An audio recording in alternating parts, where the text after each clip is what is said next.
Hey everyone, I'm Kunaal Bajwa. And I'm Lance Jordan. We are two nerds who decided to start a podcast in 2020 due to the pandemic. No topic is necessarily off the table, and we'd like you to join us in hearing our thoughts on various topics, ranging from anime to Zeppelins. We have it all. Here we go. We're recording. That's right. Woohoo! Yeah. My tea. Get the fuck out of here. He's making me laugh because he hated Captain Planet. And there's so many people that hated Captain Planet. Aside from you, I know like one. And that includes That's you. impossible. No one loved Captain Planet. I mean, he was a hero, and he brought pollution down to zero. So was Smokey the Bear. Okay, fair enough. He was a hero too. He might actually done more than Captain Planet. Look at the condition of our planet. What has he done? What has he really done? What are we in a courtroom? Jeez. What has he really done? I'm sorry about the deposition earlier. Jeez, man. We're going hard. We are hard using... and fast. Stop making me laugh, man. We're never going to get anything done. Oh, we're getting stuff done. Oh, shit, there's an owl on your... That matches up with today's episode. The themes everywhere. What is that? It's a owl tattoo. I didn't know you like owls. I do like owls. Well, it fits in perfectly with today's episode. I'll say that. Yeah. Okay, cool. Welcome to another episode. If we're not, well, we're going to keep the first part. I don't know. We'll see. We'll get to it. This is what happens when you have us in quarantine. Yeah. We just start talking. My tea. So leave the brown dude out of this. All right, he hasn't done anything to you aside from giving you a heart. I mean, he was. I guess if I chose a favorite character, I guess my tea would be it. Mine would probably be Wheeler. He was just Wheeler. He had a New York accent, and what's he not was to love? like the and he traditional. was pyro. He loved burning. Yeah, because that's what Captain Planet needs, access to fire. Okay. I mean, he's a hero. Not all heroes use fire.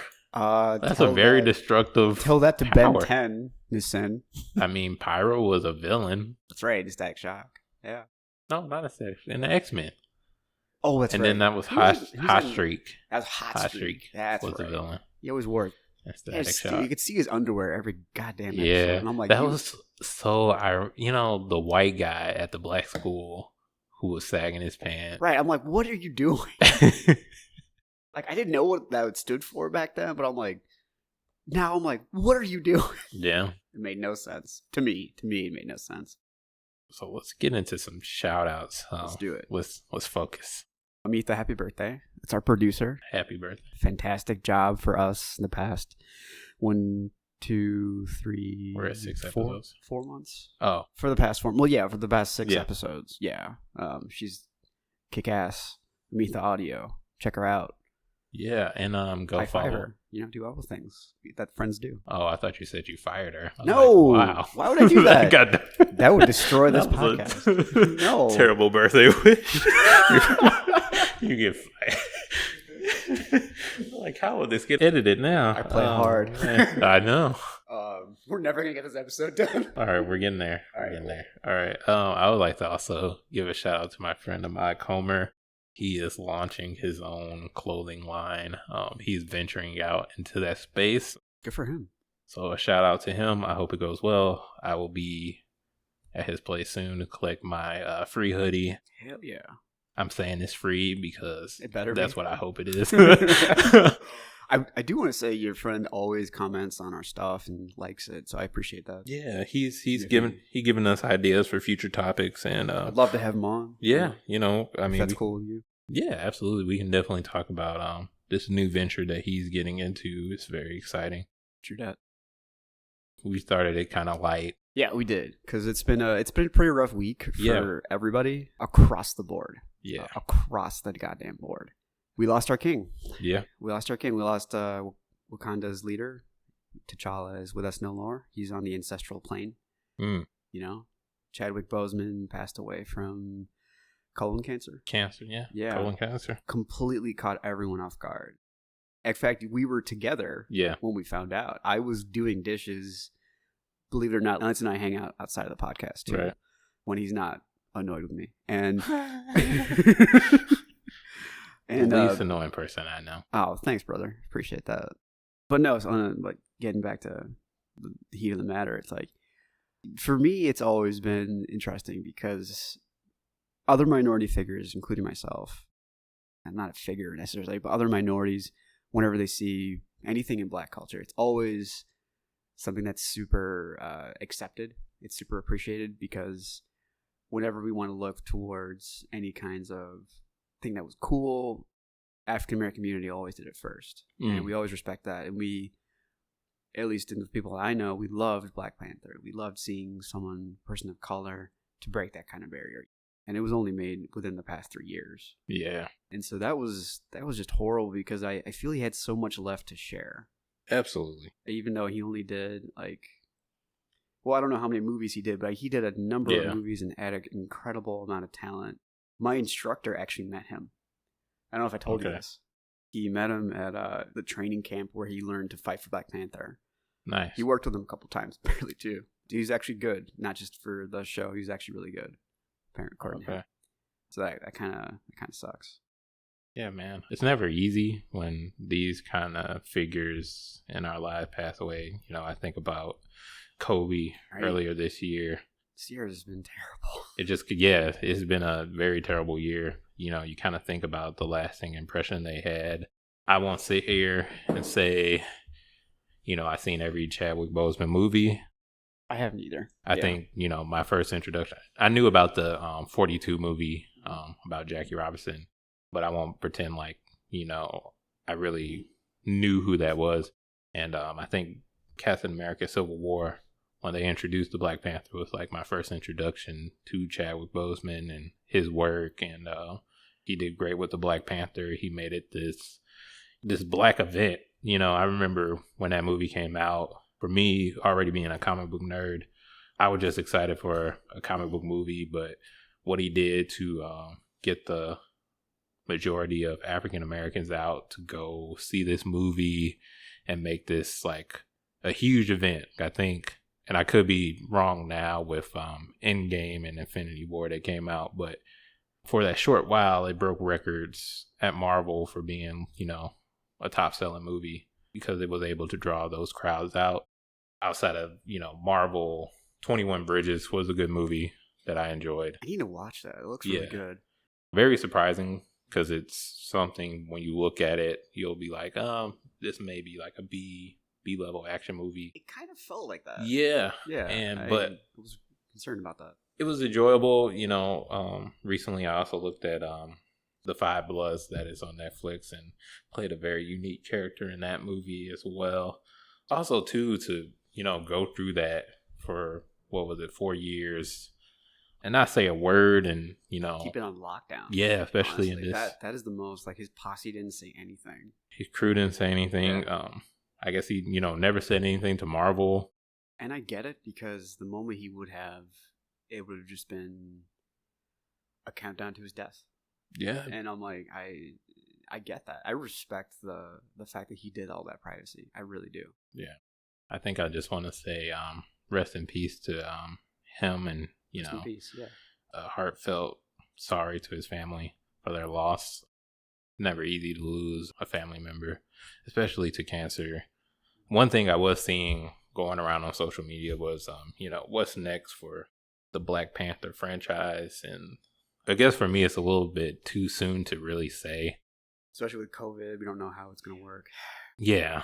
Just to speculate, though, I know I saw a lot of people talking about how Shuri becomes. I'd be up for it.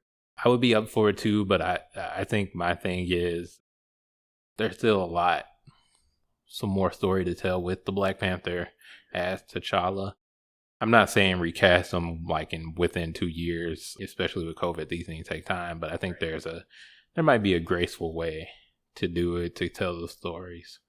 But no, you're right.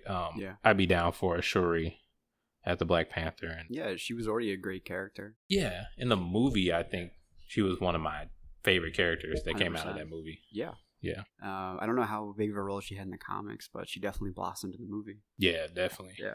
I think even in the comics she turns into a villain. So I believe it. That's pretty common. Yeah. They throw the siblings as to pit them against each other. That's not anything new. Yeah. Rest in peace, Chadwick. I will miss you. We already do. Yeah. So let's tee this situation up and lighten it up. You had to say that, didn't you? My tea. I think I'm saying it right. Correct me if I'm not. You clearly have the heart. I'll say that. I have the heart. Oh my god. Captain Planet. I would never show up, by the way. Would never. It's like, hey, Lance, we're doing an episode and Captain Planet is like, all right, Kunaal, I'll see you next year. We're not forming him. We don't need him. It's like the Hobbit guys are done.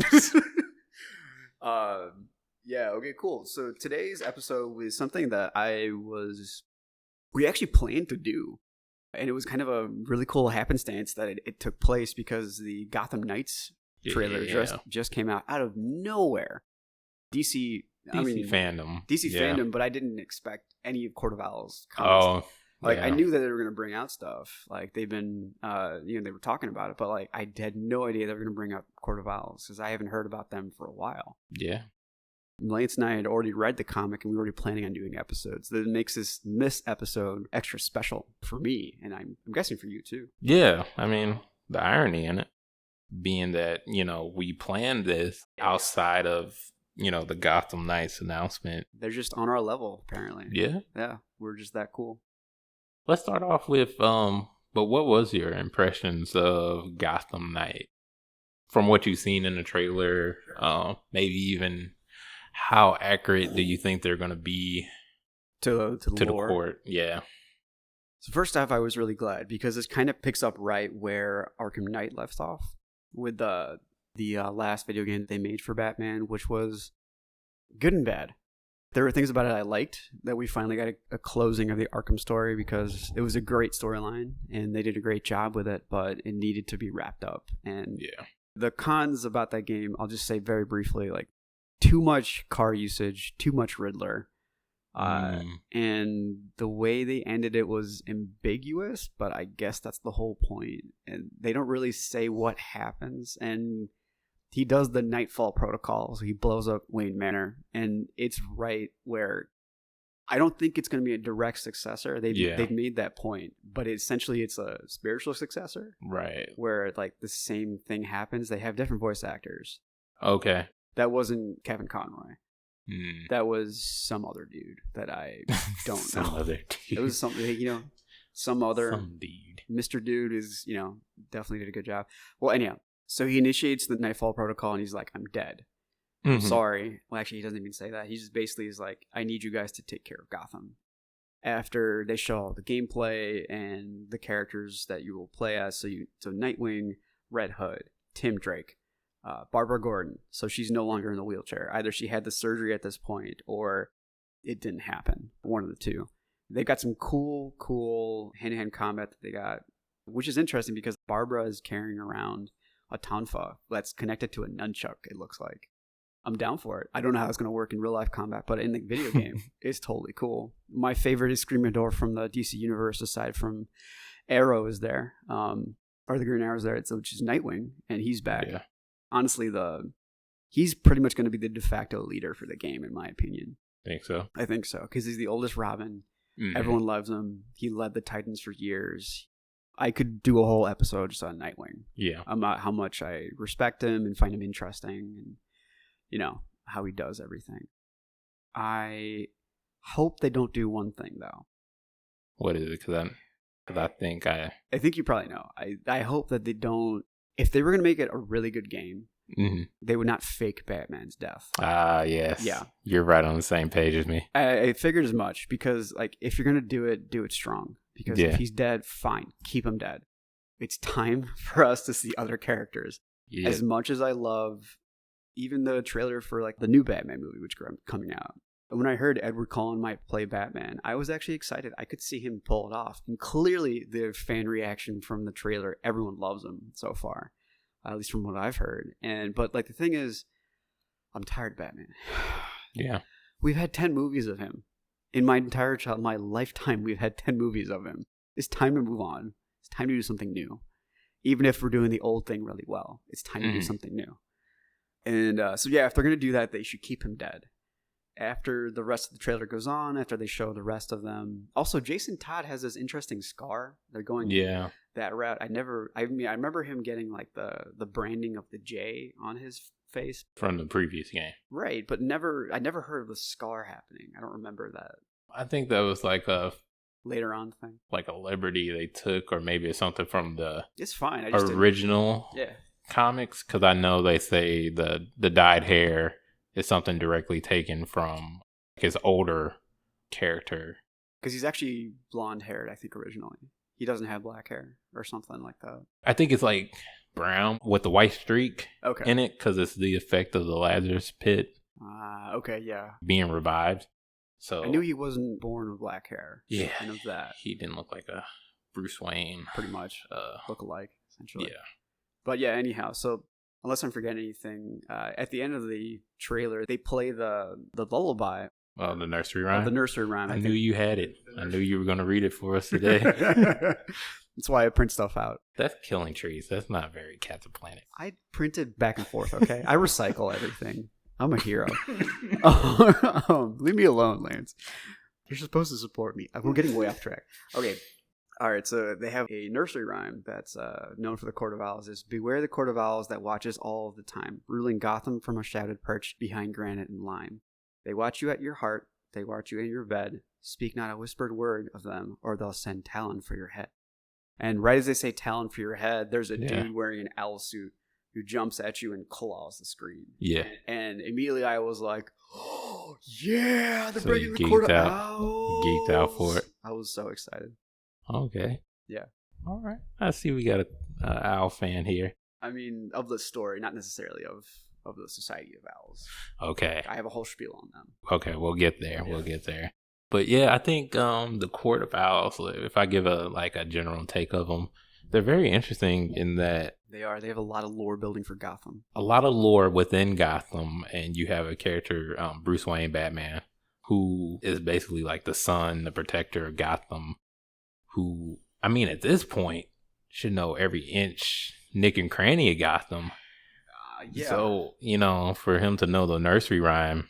And never bring it up before. Yeah. And then that was always weird to me. And it's kind of one of those things in comics that I actually don't like. But I think if we're judging the Court of the Owl story, they do it well. If we're talking solely the story, it's a great story. Oh, and I think completely. Yeah. Maybe one of the better comic stories that came out of like this recent year. Yeah. The recent New 52 rather. Yeah. Yeah. So I hate how comics sometimes will introduce these forces into like a character's backstory that weren't there before or after you already established a story. But I think the Court of Owls does that well. Especially by bringing in old memories of Alfred's dad. Yeah. At least in the comic. Alfred's dad, and then obviously Bruce's parents. Even Dick Grayson's. Yeah, we'll get to that. Yeah. So it makes all these things connected. I think it does it well. For example, I saw the older Batman movie where they were messing with the story a bit and were saying that the Joker, like the very first Batman movie, like the Joker killed Bruce's parents. Yeah, it kind of goes forth three things. Joker, Joe Chill, or somebody else kills Batman's parents. They change that story all the time. Right. Yeah. But to see them do this well is very, very good.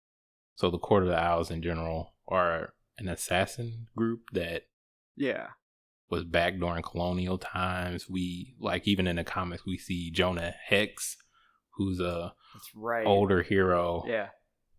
Go head to head with them. The Wayne family's around even at that time. Yeah. Alistar Wayne or Alvin Wayne? Yeah, Alistair or Alan. We're not. Something with an A. Go read the comic. Exactly. The Court of Owls has been around since the dawn of Gotham. And really, you can't look at this comic without seeing parallels to today's social progress movements. So essentially, they are systemic white racism. In a lot of ways. In the shadows. Yes, very much so. In fact, I saw that a lot as I was preparing for today's episode. So they're this elite society because they control basically everything in Gotham. So nothing moves in Gotham without them knowing. Without them having some sort of knowledge or control over. And they kind of keep in the shadows and meet up every once in a while. Just to, status check and everything. Keeping with colonial ties, everything in the Western world traces back to Greece. So the Court of Owls, they kind of tie it down to an Athenian symbol. What's weird is that owls are often regarded in our society as being like smart. They're not that smart. I was checking, actually, I have a buddy who's an avid birder and an ornithologist and a biologist. Like, he was the best person to talk to. He's like, they're descended from Tyrannosaurus raptors, and they have incredibly developed sensory skills, being descended from great killing machines. So there's really not a whole lot else going on in their brain, which is kind of weird that it's associated with being wise and powerful. I think more on the powerful side rather than the wise side. Athena's relation to owls in the first place is kind of a mystery. It is possibly a reference to Minoan gods who were associated with birds, and they predate the Greeks by thousands of years. The only working theory that kind of makes any sense in terms of wisdom for owls or being able to see everything is literally just that, having nocturnal vision in darkness. So you can symbolically see the wisdom in the darkness. So you see the light, you can navigate that way. They say in the comic, one of my favorite parts, they talk about how when the Wayne brothers buy Wayne Manor, they didn't move in right away because they had a bat infestation. So they sent its natural predator, the owls. Right. The owls basically decimate them, kill them out. Eventually, it's paralleled with him getting the shit kicked out of him, Bruce Wayne, by the Talons.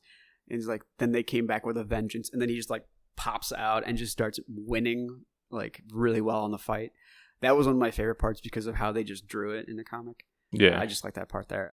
So, ornithology fact or birding fact, they are a natural predator to bats, owls, but they are more into rodents. They're like, oh, if bats are on the menu, they'll maybe have it. Yeah. It also depends on the species of owls and stuff like that. So when they say that they're predators or natural predators, I'm like, it's right, but it's not their main source of calories. So the more you know. The more you know. And no one's half the battle. Captain Planet. That's gonna be in our title. But what, Mighty? Something in that is gonna be in our title. The Court of Mighty. The Court of Mighty. So they take that as their moniker, as their symbol, and that is one way that they use to enforce their image on there. So they eventually breed these assassins, which we'll delve into a little later. The Talons. Right, they're called the Talons. On their mercury-tipped blades, which create more aerodynamicness on their throwing blades, they have a symbol of an owl. So it's even an intimidation factor to keep people in check. So that's a Kunaal background on Court of Owls and how they get to be where they are. Yeah. So I guess we go into, who are the main players in this court, if you will. We really don't know a lot, at least in these initial comics, who the grandmasters are, who the judges are, who run the things, but we get to know the Talons a bit. Yes. So we get to know about Lincoln Marsh, if you want to start with him. Yeah, so Bruce is undertaking a campaign to better Gotham, as he pretty much does with every Batman story. Yeah, I mean. And Gotham still stays the same, right? Because concussions only help the city so much. So they can, And anyhow, that might be the crutch of the story, is how weak that is, because it's kind of like a fallback in a way. You know what I mean? In terms of how he fails all the time? Not how he fails, but I feel like, that's kind of a generic way to start something for an event. It's a bit unoriginal, but it's essentially the only angle that Bruce Wayne does all the time that's of note. Yeah. Yeah, and so he starts an undertaking that he, quote unquote, is a dream away. But at the same time, he's only doing this also to lay out other bat caves around the city. Yeah. So he clearly loves fascism. As he says himself, it simplifies things. And he's even developed a contact lens that hooks up to his bat computer. So he's just he's like a walking bat computer. He's a walking judge, jury, and crippling person, not executioner. A crippling person. Well, I mean, yeah, he even says very clearly in the beginning of this comic, it's like, I am the only legend this city needs. I am Gotham. Which I'm like, oh, okay. It's not like anybody else lives here or anything, but it's cool. Yeah. So with the new initiative, the owls start waking up and essentially start sending out talons and attacking people. And and Lincoln March is someone who is kind of this new figure that gives this weird vibe, but he also like tries to say like, I'm totally with you. I'm totally here to help. It's like that cliche, well, not cliche, but it's like a bad guy who shows up who you can kind of pick him out that he's a bad guy, but he's so introduced as such a a good guy, a helping figure. He's a CEO of his own company. And as you're first seeing him, something about him strikes you. You'll find out why later. We'll get into that, but it definitely is like, even when the first time I was ever reading it, I'm like, why am I so not uncomfortable, but like, why is my bad radar going off the chain about this guy? I don't know why. Your Spidey sense. I wasn't gonna say Spidey sense because this is DC and I was keeping it in house. Keeping it in house. But I was about to say Spider sense. My Spidey senses. So that's basically how the story starts. Yeah. So that leads to the Talons like attacking key figures throughout the city. And then they leave a message even saying that Bruce Wayne, that Bruce Wayne is going to die. And they specifically kill someone in a slow way, too. They actually hit all of the organs, or the areas around the organ. They eventually find a body in this apartment. So after they find him, they see that he's pinned to the wall with a bunch of these mercury knives that have owl symbols on them. And your classic Harvey Bullock is there, too. They realize that the Talon wanted this person to suffer. So he purposely avoided vital organ spots. They eventually find out that this guy has a bunch of scarring on a calcification on his ribs and hands, and also a bunch of cuts on his scars, but not mental illness scars. They're like sword-based saber scars. And so it's typically scars that you will find from sparring. If you spar like that, you're an idiot, in my opinion. But he also has a lot of the calcification in the ribs shows that he was training boxers. So this guy was apparently killed by someone who is scarier than him. It's because he was apparently building soldiers in the process of it. So, and as Batman apparently smells something, he lights the wall and it says, Bruce Wayne is going to die. Yeah, very ominous. Very much. This is where he does his detective skills and finds out there's a DNA match with Dick Grayson, and I don't know if it really leads to any distrust because it doesn't lead to distrust. He just was like, I have to protect Dick and make sure that the cops don't find this because he's like, something's wrong. I think he does it also, one, to protect him, and two, to be like, I need to find out what's exactly going on, because if Dick is doing this, potentially if he has gone quote unquote rogue, I need to be the one that takes him down. Right. Because I trained him. Yeah, nobody's going to take him down. Yeah, no one's going to be able to. He's way too good. And pretty much his de facto son. Or first son, at least. Yeah. Yeah. With the Talons, though, what I think of them, when I was first reading through this comic years ago, they're like a more beefed up version of the League of Assassins in a way. Yeah, because they can't really to be fair, the League of Assassins, they don't die if they lose the Lazarus Pits. They still have their minds. Yeah. At least somewhat. But with the League, their warriors are they're still regular humans. So they're Olympic athletes. Batman. Yeah. So Batman kicks their ass. Right. And if he accidentally kills one, they're dead until someone drops them into the pit. Right. With these Talons, though. So they might come back a little insane, but they're still in control of what they do to a certain extent. Yeah. These Talons are just assassins that they're born and bred. Born and bred, yeah. And that serum that they're, which they call the... Electium, I think. Yeah. Specifically, it's something that is put in your molar and it secretes a liquid that goes throughout on the cellular level. You have an ultimate healing factor. He's breaking people's arms the other ways, and then all of a sudden you just see pop, and then they get back and fight. The only way to keep them down is to keep them cold. That's the only way. And it's actually a pretty cool part.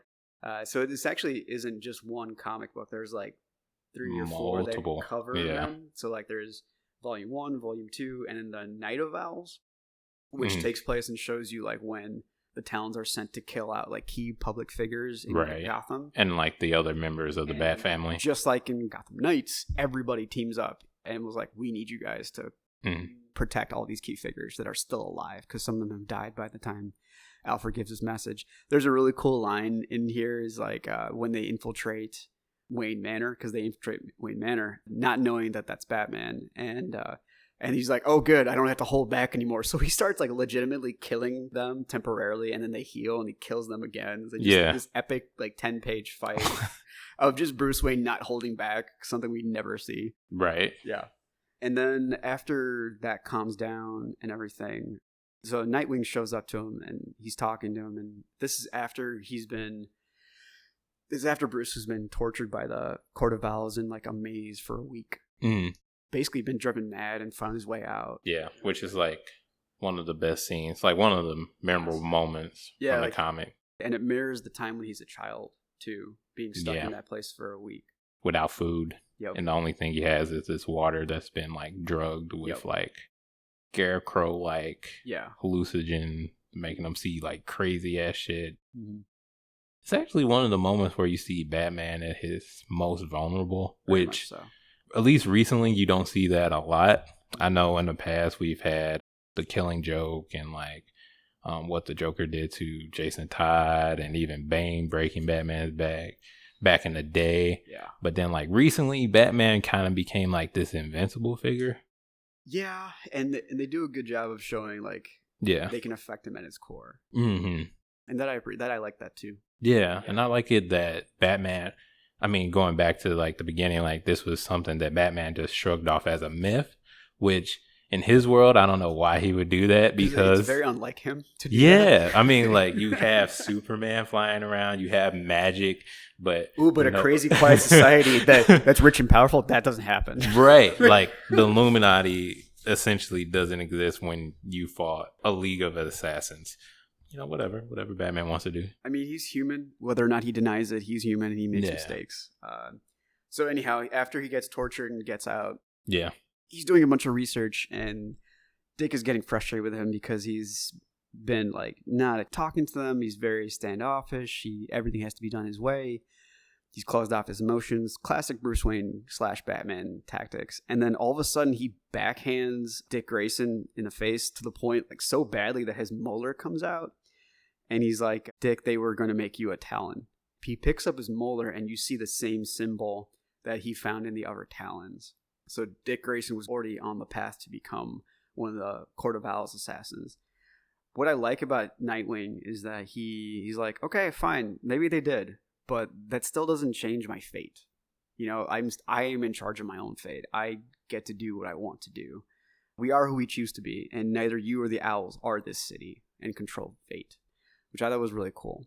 And the reason that he was selected as a Talon is because, going again back to Greek society, they would often recruit people who were in charge of a circus. And the circus dates back to Greek times. Now, granted, other cultures had equivalent of circus, kind of an apparatus for that, but this is where they would get most of their talent from. Yeah. In fact, the Talon they find is William Cobb. Right. His great grandfather? I think it's his great grandfather. Yeah. Yeah. So he was in Haley's circus. Right.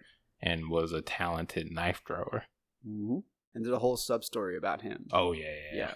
Which is really, really well done, honestly. Mm-hmm. One of the better stories that comes out of the Night of the Owls comic, just kind of following his history, you know, what led him to joining the court, or taken by the court, if you will. Yeah. Very interesting fight where Nightwing, you know. That was one of my favorite parts. Yeah. Yeah. He takes one of the Talons, I think he's fighting his grandfather, his great-grandfather. And he's like, oh, I could see you're kind of okay. He's just kind of like tearing him down the whole time. In the animated movie, they briefly mentioned that he could have been a great Talon, which I'm like, okay, I see what they're doing here. Yeah. Like, which kind of sucks, because that was one of the best parts of the comic, that, you know, he was going to be a Talon potentially. Yeah, and I think even, spoilers, I guess, in future comics, he's like infiltrating I think they're called something else now, the Parliament of the Owls.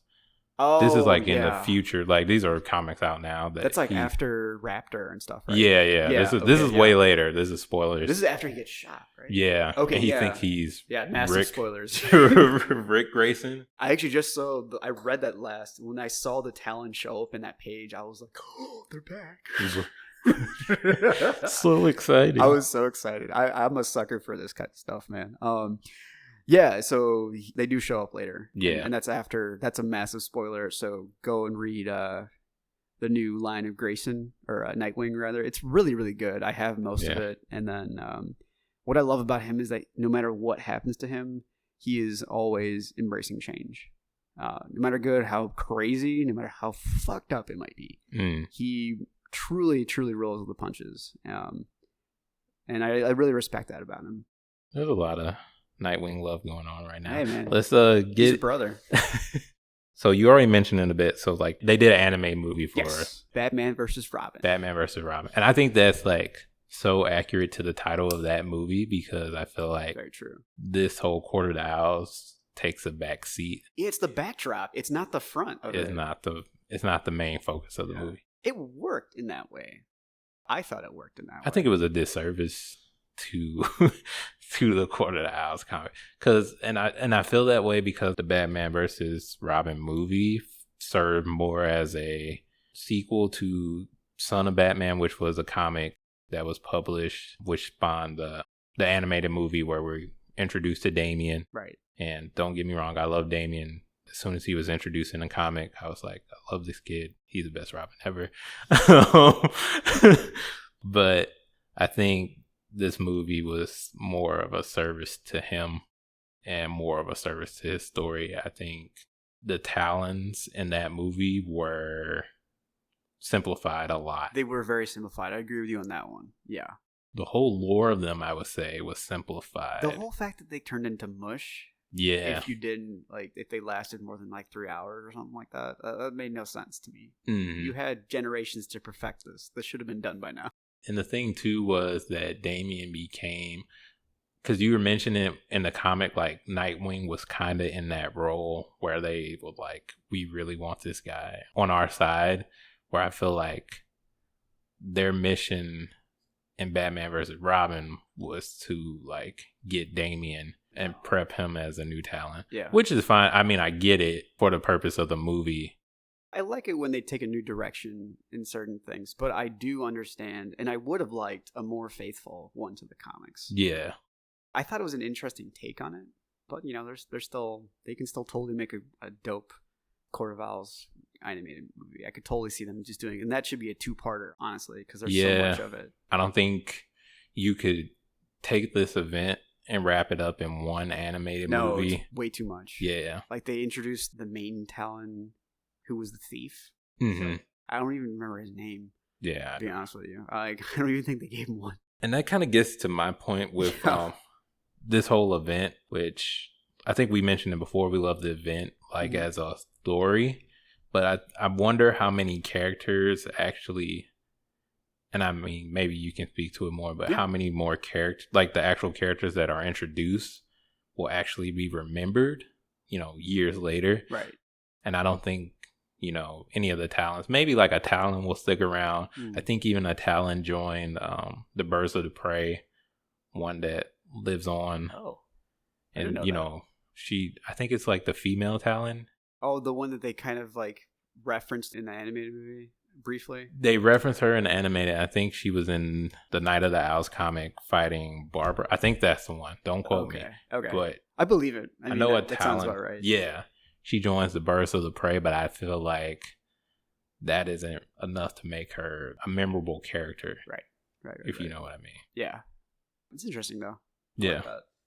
One thing I do really like about this, calling back to the systemic racism factor for the Court of Owls, I remember listening to a podcast and also talking to a friend where it's some of the weird, not laws, but how things are run, especially in St. Louis. Mm-hmm. You saying we got the Court of Owls here? Well, maybe. I do not want to sign up as a Talon, though. All right. No, thank you. That would be terrible.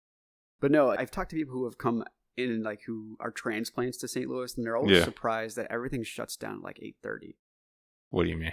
So like everybody will typically come, and then by around 8:30 or 9, they will eat really quickly and then get out. Most other cities, like it kind of continues on until like 12 o'clock or sometimes even later. Like food is usually open to, like if you go to LA or other big cities, it's kind of like that.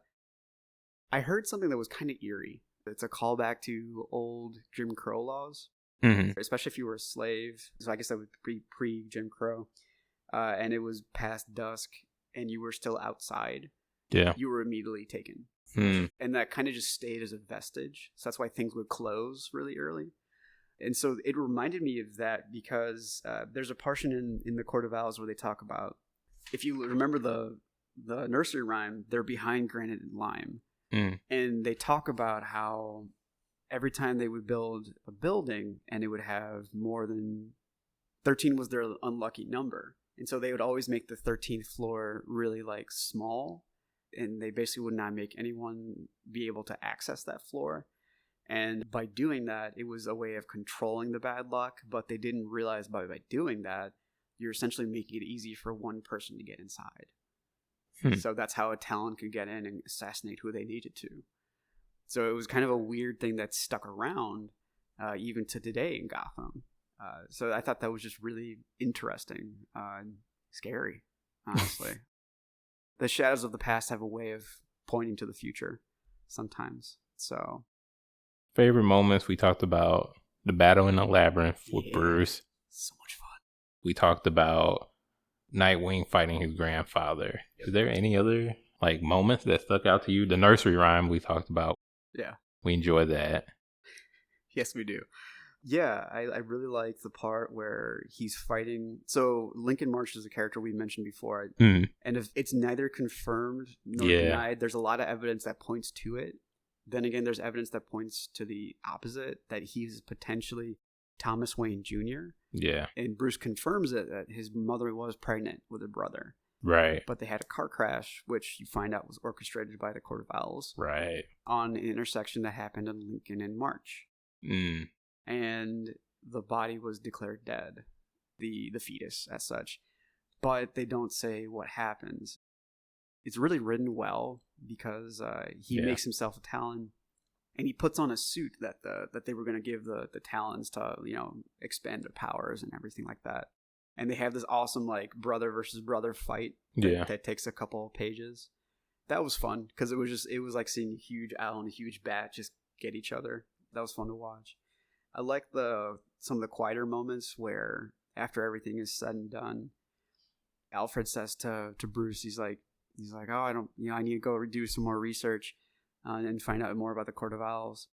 And Alfred kind of turns to him and says, you know, it doesn't matter if genetically that guy is Thomas Wayne Jr. Your brother died 30 years ago in a car accident. The Court of Owls trained him, raised him, tortured him. Thomas Wayne Jr. is dead. Right. No matter what happens. Lincoln March is pretty much all that's left. And I thought that was a really good, mature way of telling him. He's like, you know, it doesn't matter what happens to this. Like, sans like redemption for that character, but it's like you got to face facts, Bruce. About these types of things. And the one thing we know about Bruce though is like he has a soft spot when it comes to his family. Very much so. And especially his parents. So I can definitely see him being like, if there was any way to save his potential brother, he would definitely try to find it. He would. And I respect him for that. Yeah, you kind of feel for Alfred too, because you find out you always feel for Alfred. Alfred's the man. Alfred been telling this man to get out the game for years. Every movie he got that. You talk about 10 movies. He's like 10 movies of Alfred bitching. Like, when are you gonna hang this up? He's like, dude, I've like stitched you up, I've nursed you back, I've got you when you were like nearly dead. Like, can we stop this, please? And you feel bad for Alfred specifically because you find out his dad dies because of the Court of Owls. Yeah. And dies without telling him, Alfred, you know, I really love you, you're a great son, all these things. Because like the last couple of things he's ever said to Alfred face to face were not very pleasant. It looks like. And when the comic ends, it leaves out that Lincoln March could potentially be his brother. Yeah. Genetically. and so you don't know what to think. Just a little side note, I liked they had Kevin Conroy in the animated version voicing his dad. I thought that was a cool touch. In the comic and in the animated movie, it never gets old to see Alfred with a shotgun, just because why the hell not? He apparently was like former British intelligence, SAS or something like that. He has a show on Stars now. Does he really? Yeah, side note. Really? I didn't know. I think it's called Pennyworth, his last name, and it's based off like the stories. I thought that was a show about like werewolves and stuff. No, that might be another one. Okay. But I think it's called Pennyworth. Okay. And it's based off Alfred, basically, in the British intelligence. Okay. So you get to learn a little bit about his backstory there. There's also one called like All-Star Batman, where he again brings out a shotgun and is like, and Not he's afraid like, of the shotgun. No, he's super young and he's just like, yeah, it's time to do this, and he goes about it. There's even one part where he goes like, yo, fucking ho, and just brings out the shotgun. It was so much fun. Even when he sees a body show up to Wayne Manor from the sewer entrance in the Batcave, he's like, who the hell is there? And he's holding a shotgun. So Alfred loves his shotgun, if anything. Weapon of choice. I respect it. I really liked this part where it kind of wraps up the whole idea of the Court of Owls, or like the aggressive undertaking that he's doing for Gotham. He's like, I'm not going to set up the bat bases around Gotham. Gotham is not mine. It's not the Court of Owls. It's simply Gotham. Yeah. Which I was like, okay, you actually learned something. Yes, and in this comic at least. Yeah, in this comic. I would say earlier comics, that's kind of an interesting thought, because and this might go off a little bit of the court, but he set up like Batman International, so that's where we get Batwing from, who appears in this, but as Lucas Fox. Yeah, his son. Yeah. But I think that's a interesting revelation for Batman. Yeah. So this is after Batman Inc. This is after. Okay. But, you set up Batman International. You got Batmans everywhere. It took him to fight his own demons to realize that, which actually, that gives it a lot more depth. Now that we say that out loud. He's just not going to set up in his city. But everywhere else, they can have Batman. Well, I mean, if it's already set up, I'm like, I kind of get it. Okay. Like, it's already set up at this point. Maybe just dial it back down a bit. I don't know. Yeah, that was always weird anyway. Didn't you feel like Gotham was, as fucked up as the city is, don't get me wrong, it was always well protected, because who do you have operating out of there? You have Batman, you have the Robins, you have Gordon, Birds of Prey, you have the Outsiders. Sometime they'll operate out of there. That's a lot of motherfucking groups. I'm just saying. Yes, very much so. But this is taking consideration that all of those stories have been developed at this time. Yeah, that's the weird thing about comic universe. The comic universe, and how the New 52, even in the beginning of New 52, what was canon, what wasn't, what stayed. And there's so many universes, which plays into the dimension kind of gambit that they can throw in Injustice and stuff like that. And even this new Gotham Knights game. Yeah. Even the new Suicide Squad game. But the group's overall long-lasting impressions, I guess that's my question. So do we agree that this was a successful story? Do they live on in Batman lore? I think it's a successful story. Yeah. Yeah. I mean, in terms of it being good or not. Yeah. Yeah. I think it's very successful. What we let's think they're years. They're not dead. They're not gone. Right. I assure you that. Years later, are we gonna be oh, the court were more successful than the League of Assassins? Oh, well, that's interesting. That depends how international the court is, because the League of Assassins is international. Right. They might be based in Nanda Parbat if the Arrow universe is continuing on with that. But they're international. They are thousands of years old. Their soldiers are thousands of years old too, potentially. If Raish isn't the only one that's using the Lazarus pits. The Court of Owls is more endemic to Gotham. Right. And I think they're more successful in this home turf. Yeah. And they only come out if they need to come out, which is even more creepy. It's weird, yeah. Especially with all that's transpired in Gotham throughout the years. for them to pick now was very interesting. Well, not now, but in the comics, to pick the time that they did to come out. Yeah, it was very interesting. And with the amount of time that they've been around and the money they have, they're not gone. Yeah, they're not as you gone. mentioned before. And they're that group that, I guess, if you get tired of the League of Assassins and how other superheroes have used it, like with Arrow, how they've kind of taken League of Assassins and did their story with it. I guess the Court can be this nice little fallback for Batman. Just for the Bat family. Yeah. And kind of a thing. Maybe even move forward within, they've already kind of like appeared in Gotham. I wouldn't be surprised if they continue Batwoman, if something, happens with that. Right, because Ruby just quit from that. Yeah. Oh, yeah. Yeah, Ruby Rose just gave up the role for personal reasons. Yeah. She hasn't said why, which, whatever, I respect. Yeah. It's going to be interesting. Another interesting thing, too, and I didn't even catch it, I actually was doing some research on this when we were coming to do this podcast, was that in the new The Batman movie, that in the trailer, you see Bruce Wayne's character receive a card, and it's like a birthday card with an owl on it. And so I guess a casual like myself who didn't really think too much into it. Didn't catch that at all. Yeah. Oh my gosh. The beautiful people on the internet who dissect everything.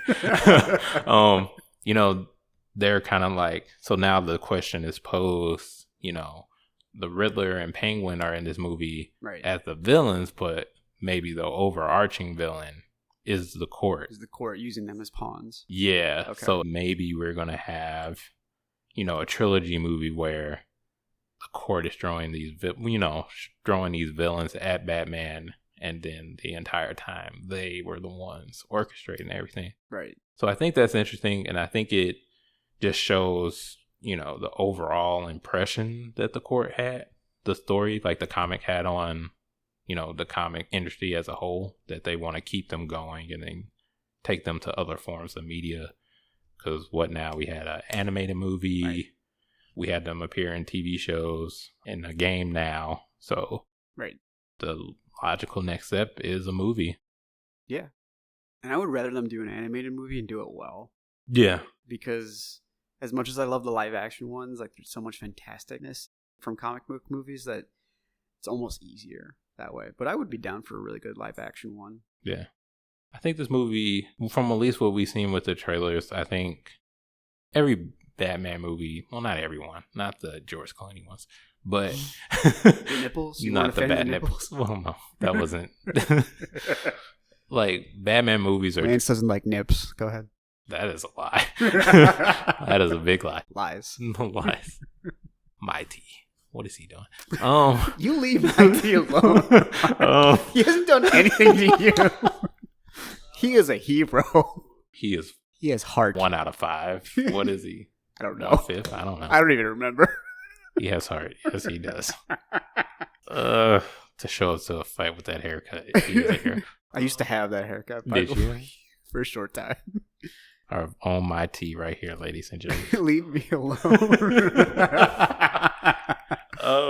I don't know where I was going. I think you were talking about animated and live action. Oh, yeah. I think just the movies in general, Batman movies with Batman Begins, I guess, have been generally dark. Yeah. So, and even with this movie, it looks dark. It looks like it has that detective feel. So it could be like a thriller in some ways. So I think it can pull it off. I would hate for them to introduce them in the second movie and kind of rush it. Yeah, because that's the hard part about that. Cause there's so many layers. That's the problem with taking anything from print and putting it to film. Right. There's too much. And you realistically have to take cuts. How you cut it is what defines the movie. Yeah. But I think if they just capture the tone of it, the darkness of it, I think they can be pretty successful. Yeah. It won't be 100%. I don't think it'll live up to the comics if you're just solely looking for a accurate adaptation, but I think they could do it well. Okay. I agree. Anything else? This is my own personal thoughts. I really liked The Court of Owls. I really, really did. And I want there to be more.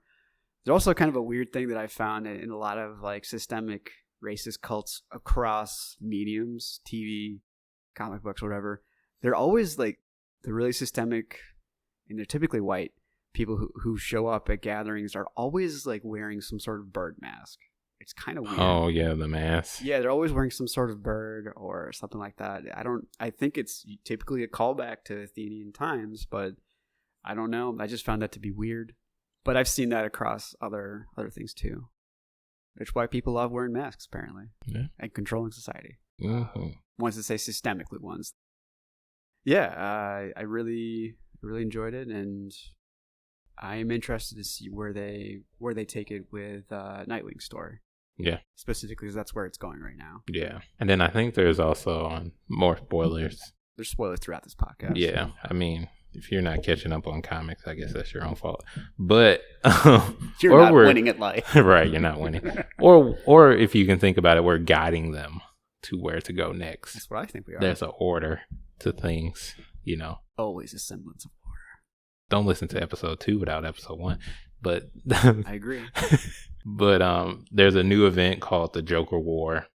Oh yeah, I heard about that. And I'm hearing that the Joker has recruited a Lincoln Marsh from Thesis to join his team in this fight against Batman. That's going to be interesting. Yeah. It'll be interesting to see where they go from there, especially since Lincoln kind of blames Bruce because, you know, whether he's Bruce's real brother or not, he believes it, and he's blaming Bruce for all his entire life. For his misfortunes. So I think him teaming up with the Joker, you know, benefits him. But at the same time, we didn't really touch on it. He does betray the court. Yeah, he does. He eventually kills everybody in one shot. Like, really, I got to hand it to him. It was really well done. He just poisons all of them in one shot. It's kind of scary. I'm interested to see if they will take Joker and do what they always do with him. Is like, a society will come to him and be like, we can't take the Batman down. Can you help us take the Batman down? Yeah. And he's like, yeah, sure. But in the process, he totally screws them over. And I'm like, you guys have got to see this by now. I mean, they allude to that many a times in Joker's past. Right. That's why I'm like, I hope they do something different. Yeah. I mean, even a callback to an older DC comic, Infinite Crisis, where Alexander Luthor, he recruits like all these villains, but not the Joker. And then like at the end of that comic, Alex is kind of down, he lost or whatever, and the Joker comes up to him. It's like, you didn't allow me to, you know, be on the team. Right. Allow me to, you know, play. You played a potty pooper. Yeah, right. Yeah. And then kills him. So, you know, I think that's it for me, man. I think we touched on a lot. I think we touched on a lot. All right, guys. You know, as always, be the change that you want to see in the world. That's right. Recycle, have heart, and... This is what I get for telling you that the recycling bin is right next to the trash can. We went the whole damn tangent on Captain Planet and how much he hates it. My God. My tea, everyone. I'm out. Hey, fan peeps. Thanks for joining. And as always, we appreciate any feedback. You can follow us on our Facebook page, They Need a Hobby, and also at TNAH Pod on Instagram and Twitter. Hopefully one day we'll find a hobby and maybe even be one of the cool kids. Peace.